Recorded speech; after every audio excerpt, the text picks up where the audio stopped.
In this video, the learner will use properties of similar figures to determine if two figures are similar. First, we need to know what it means for polygons to be similar. You have learned in previous courses that similar polygons have the same shape but different sizes. As we look at this example here, we would say these two triangles are similar. They have the same shape but different sizes. Notice here that we do have markings indicating which angles are congruent to one another. We have this little symbol in between them, and that symbol means that those triangles are similar. So this little tilde is the symbol for is similar to. So this first triangle is similar to this second triangle. As we move forward in high school geometry, we'll use a more specific definition of what it means to be similar. Two things happen when polygons are similar. The first is that corresponding angles are congruent. What I mean by corresponding here is the angles that match up. So in this first triangle, the one with one curve and the one with one curve in the second triangle. The angles that both have two curves correspond, and the angles that both have three curves are the angles that correspond. Those matching sets are congruent, and we'll use that congruent symbol to compare them. The second thing that's true in similar figures is that corresponding sides are proportional. Again, the word corresponding here means to match up. So as we look at the side here of this triangle, that segment between this angle and this angle will correspond to the segment between this angle and this angle in the bigger triangle. To represent proportional, we'll actually use the symbol for ratios. So we'll use that colon to represent ratios of the sides. In this example, we're going to find the corresponding parts to each listed figure. So we have that triangle ABC is similar to triangle XYZ. First, we're going to write a similarity statement showing that these triangles are similar. That will look like this. Triangle ABC is similar to triangle XYZ. The similarity statement actually tells you what parts match up. The order of the names are really important in that similarity statement. Because A is listed first in this triangle and X is listed first for this triangle, I know that A and X are corresponding vertices. The same goes for B and Y. Because they're both listed second, I know they correspond. And then C and Z correspond because they're both listed last. So as I look for the corresponding parts for angle A, I know angle A is at vertex A, and vertex A matches with vertex X. So I know angle X is going to be congruent to angle A. I know that BC, the side between the points B and C, is going to correspond to the side that is between Y and Z, because B corresponds with Y and C corresponds with Z. So side BC will be proportional to YZ. B will correspond with Y, so angle B will be congruent to angle Y. Side AB is going to correspond to side XY. So AB is proportional to XY. Angle C will correspond with angle Z, so those angles are congruent. And side CA is going to correspond to side ZX.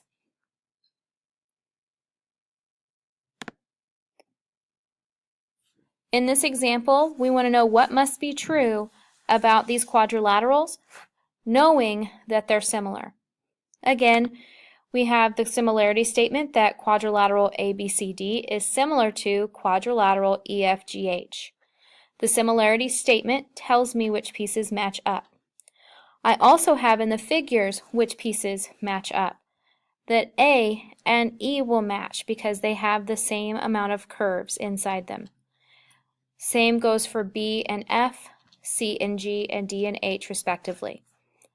Now, because I know that these quadrilaterals are similar, I know two things: that the angles should be congruent and sides should be proportional. So what I need to do is write the statements that represent that relationship. The angles that are congruent are A and E, B and F, C and G, and D and H. And then writing those proportional relationships with the segments. Segment AB is going to match with EF, and so those are going to be proportional. So I need to write that statement. Same goes for the other three sets of sides. AB is proportional to EF, BC is proportional to FG, CD is proportional to GH, and DA is proportional to HE. I want you guys to try this example with triangle LMN and RST. First, write the similarity statement, and then write the statements about the angles and the sides. A term that's going to be used as we describe the relationships between the sides and angles is the word included. An angle is said to be included between two given sides, or a side is said to be included between two given angles. We're going to use this pentagon and describe angles and sides that are included. The first one is which angle is included between side AB and side BC. Well, which angle is between both of those sides? The angle that is between is angle B. We want to know which side is included between angle E and angle D. Here is angle E. Here is angle D. The side that is included between them is side ED, or segment ED. Which angle is included between AE and AB? AE is here, AB is here. The angle that's between them is angle A. I want you to try this example with triangle MAC. Now we're going to use what we know about similar figures to determine if these two triangles are similar. In order to determine if figures are similar, you need to check the properties of similar figures. You have to check that corresponding angles are congruent, and you have to check that corresponding sides are proportional. Notice in each of these right triangles we have that 90-degree angle. Those will correspond. We have a 37-degree angle here, and then a missing angle. Recall that the sum of angles in a triangle are equal to 180, so we can solve for that missing angle here. That's 53. We have a 53-degree angle in this triangle and a 53-degree angle in this triangle. Those will correspond. In the smaller triangle here, we have an angle that's missing. We have the right angle and the 53-degree angle. We solve for that missing angle, and it ends up being 37 degrees. We have a 37-degree angle in both triangles. Those will correspond. So we have all three sets of corresponding angles that have equal measure and are therefore congruent. So the first criteria of similar figures is met. Now what we have to do is check if the corresponding sides are proportional. We have to match up the right sides. The side between the 90-degree and 53-degree angle is the 3. The side included between the 90 and 53 degrees is the 2. Those will correspond. 12 will correspond to 18, and 6 will correspond to 9. Now we'll set up ratios that represent those corresponding sides. When we set up that ratio, we see 9 over 6, 18 over 12, and 3 over 2. All of these ratios would simplify to 3 halves and are therefore proportional. You could also check the cross products between each pair of sides. Because the ratios of the sides are proportional, our second criteria is met. Because we have both of these criteria checked, we can say the figures are similar. Now, when figures are similar, the ratio between the sides is called the scale factor.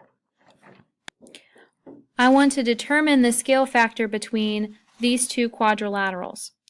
So, what is the scale factor of quadrilateral ABCD to quadrilateral EFGH above? We have to ask ourselves, how do we get from one figure to another? Well, I know my corresponding sides must be proportional, so I can set up ratios. I can set up the ratio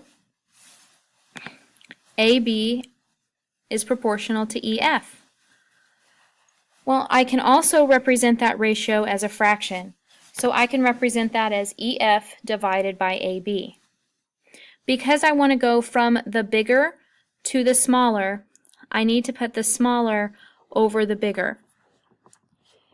So I have the side EF's measure, which is 2.5, side AB's measure, which is 5. 2.5 divided by 5 is 1/2. So the scale factor is 1/2. In this example, using the previous quadrilaterals, show that the ratio of the perimeters is the same as the scale factor. So first we're going to find the perimeters of both using all four sides. Add them all up. We get a perimeter of the larger figure of 29 units and a perimeter of the smaller figure of 14.5 units. Notice that 14.5 is half of 29, so they have the same ratio. They have the same scale factor.